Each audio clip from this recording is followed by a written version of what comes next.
Hi everyone, my name is Ria and I'm from India. Please like and subscribe. I was born on the night of a red moon. In my village, that's considered really bad luck. So growing up, everyone was terrified of me, including my family. Mom was always making me necklaces to ward off evil spirits, and Dad never looked me directly in the eye. But the worst was my older sister, Uma. Once she tried to give me away to a sailor. Take Ria far off into the river. Mommy says she was born on a cursed night and she scares me. Mom pulled us away and gave Uma a scolding, but Uma just couldn't stop acting like I was some monster. She even refused to sleep in the same room as me and shifted to my parents' room. I tried to be friends with Uma and made her a mud pies to show her I wasn't evil. 2 dessert pies for royal princesses like us. I don't eat mud. That's food for a devil girl. With that, Uma rubbed a mud pie in my face. Well, this devil girl likes to share her meals. We broke out into a full-on mud fight, and after that, I stopped trying to win Uma over. Instead, we totally avoided each other. One day, I was in the woods picking berries for Mom when I heard a scream. I looked behind me and saw a lady lying on the ground. There was a big snake wrapped around her leg. I grabbed it by the tail, flinging it as far as I could. The woman and I ran away, and when we were out of the forest, she hugged me. My angel, you saved me. Let me give you something in return. The lady pulled out a book from her pocket. This is a wonderful book about how to grow your own crops. I found out the lady's name was Pavitra, who spent her time researching the best ways to grow food. I read the book she gave me and tried not to feel lonely whenever I heard Uma playing with her friends at her house. Then one day, things took a turn. Our village was having a celebration to pray for rain. Everyone prayed for days, but nothing happened. Then one evening, Uma came running to me crying. Ria, my favorite dress fell from the balcony and into the place where they're doing the rain ceremony. What if someone steals it or it gets caught in the fire?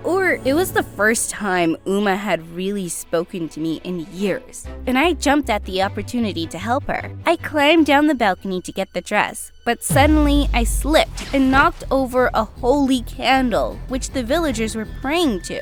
It lay on the ground in shattered pieces. You've doomed us all. You've upset the heavens. This girl's a curse to her own family, and now she's corrupting the entire village. Just then, my parents and Uma came running. I'm so sorry. I was just trying to help my sister. Uma, please tell them it wasn't my fault. I should have never asked you of all people to help me. You probably cursed all of us just by stepping inside here. I wish you'd just leave the village. I'm sick of living with a sister like you. Suddenly, all the villagers started agreeing with Uma. They wanted me gone. My parents took me home quickly, but for the next week, all these villagers protested outside of our house. Then one day, a woman knocked on our door, and I realized it was Pavitra, the lady who I'd saved from the snake, and she had a crazy offer. I'll take care of your daughter. She can come live with me in the city. I was certain my parents would never agree to a stranger adopting me. But that night, Mom called me into her bedroom and told me she was sending me away with Pavitra. I don't understand. You want to get rid of me? Just like that? Of course not. But I'm worried about your safety, Ria. Trust me, it's for the best. We'll see each other again soon. I left the next day with Pavitra. I knew I'd be safe with her, but I was so angry at my family. Most of all, I was angry at Uma, who cheered when I packed my bags.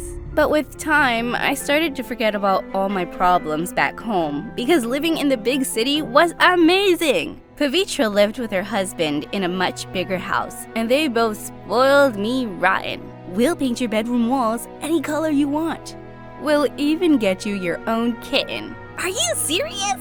You guys are the best. My school life was even better than my new home life. It turned out all the kids had heard about what happened to me at my old village, and they were really sympathetic. I could never live in a place that superstitious. And you're way too pretty to be treated like that. You don't think I'm a devil child? I'm flattered. Everyone laughed, and I instantly became the most popular girl at school. Pavitra was overjoyed to see me so happy. On my 15th birthday, she threw me a huge party and invited all my classmates. Then suddenly, I heard people behind us. And when I turned around, I saw Pavitra with Mom and Uma. Ria, I have a surprise for you. Sweetheart, we've talked it over and decided that Uma will finish her senior year here with you. You girls shouldn't be kept apart anymore, and Dad and I aren't able to move right now. My heart started racing. I hadn't seen Mom and Uma in months, and after everything that had happened, I didn't want Uma living with me. But apparently, I didn't have a choice. Pavitra agreed to adopt Uma too, and just like that, Mom dropped her off. I locked myself in my room after the party ended. I didn't feel like talking to anyone. Then suddenly, I heard a knock at my door, and it was Uma. What do you want? I thought you didn't like being in the same room as the devil girl. Ria, I want to apologize, okay? I realized when you left that I really missed you, and I'd always been awful to you. I swear, as long as I'm here, I won't be mean. Uma sounded really sincere, even though I couldn't trust her yet, but we'd be living together again, and I decided to give her a second chance. And surprisingly, my sister and I got along really well. I introduced her to all my friends at school, and she was super impressed by how popular I was. Hang out with me more, and maybe my popularity will rub off on you. Uma laughed, and from that day on, we started going to parties and checking out cute boys together. Then one day, Uma came into my room with a surprise. I saved up my allowance to buy us tickets to a water park. We can even stay in a hotel for a night. What? How did you save up the money for that? Don't ask questions. Just be happy, sis. Also, pack an overnight bag. Uma hugged me then, and I felt myself tear up. I didn't care about the water park, but this was the closest I'd ever felt to my sister. Plus, we'd never really done anything fun together before. I spent hours packing an overnight bag, and even asked Pavitra if I could get a new bathing suit. But when I woke up the next morning, I sensed something was wrong.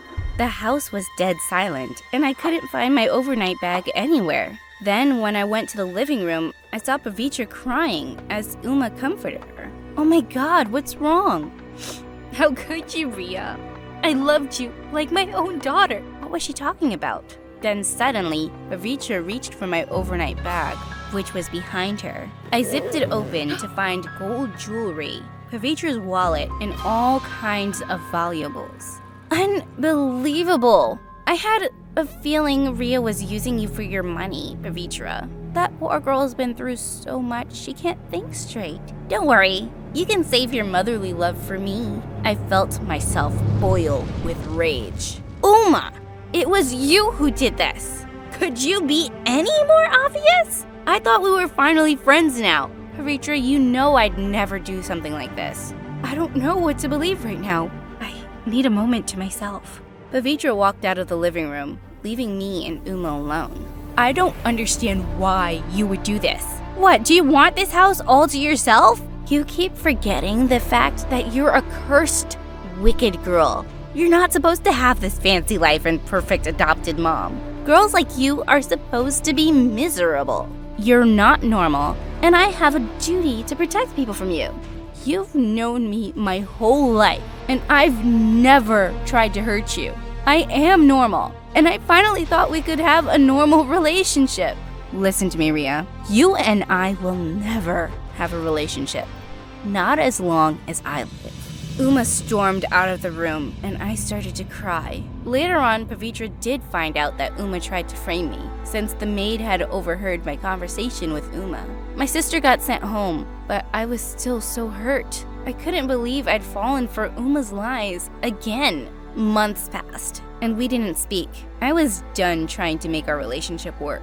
I would never be friends with Uma, and I just had to accept it. Then one day, I was listening to the news when I heard there was a famine in my village. I called my mom, and to my horror, I discovered she hadn't eaten in 2 days. I packed a suitcase full of food and traveled to my family as fast as I could. But as soon as I arrived, the villagers took one look at me and started screaming and running. It's the cursed girl! She's returned! I bet it was her who's cast this famine upon us. What? No! I just came here with food for my family. Before I could answer, someone grabbed my suitcase and opened it. Everyone started taking the food and fighting over it since I hadn't brought enough to feed everyone. Then suddenly, I had an idea. I snuck off to a corner and called Pavitra. Come to the village quick. I just realized something. You can save the famine by helping these people grow their crops right. You can teach them about the soil and, darling, it's no use. Those villagers are convinced it's only the gods who can save them and make crops grow overnight. This isn't the first time they've had a famine, and when I tried to help, they just got angry. You can't give up that easily. These people's lives are in danger. But that second, I realized something. I still had the book Pavitra had given me years ago about growing crops. I got off the phone and fished the book out of my bag. Everyone was still going crazy and fighting. There was only one way to get their attention. I climbed on top of a shrine and let out a scream.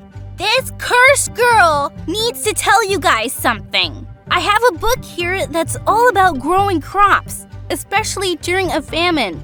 There's a science behind all this. We'll never listen to you. You don't have to listen to me. All you need to know is in this book.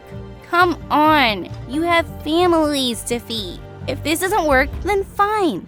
I'll leave this village and never bother you again. But you have to try. The villagers really didn't believe me, but they were desperate. So I opened Pavitra's book and we all gathered by the soil, following planting instructions step by step. Days and nights passed, and slowly we were able to grow food. I stayed with my family for the next 10 months, and by the time the famine was over, the villagers started leaving presents outside our house. The girl is actually an angel. We never should have banished her from the village. She's a gift sent from the gods. The villagers started apologizing and started bowing their heads at my feet. These people were insane. Okay, guys, I accept your apology, but it wasn't me who saved you. It was my adopted mom, Pavitra. She studies agriculture and wrote this book, but she's not some gift from God, and neither am I. We're not witches either. The best thanks you can give us is to start believing in science over superstition. The villagers started cheering, and I hoped I'd gotten through to them. Then suddenly I turned around to see Uma behind me. I hadn't spoken to her since she'd left Pavitra's house. I'd been so busy helping the villagers, and I'd never really forgiven her. I can't believe you came all the way here to save us, even though everyone here has been horrible to you. I guess what I'm trying to say is, I'm sorry about everything. Thanks, Uma, but how do I know you mean it this time? I guess because I'm 20 years old now, and I'm not just some silly kid anymore who thought you were cursed. The worst part about this superstition stuff is it made me shut out my own sister. We're not gonna let any of that nonsense ruin our relationship. I love you, Uma, and it's not too late to start over. I'm so glad to hear that, Ria. I love you too.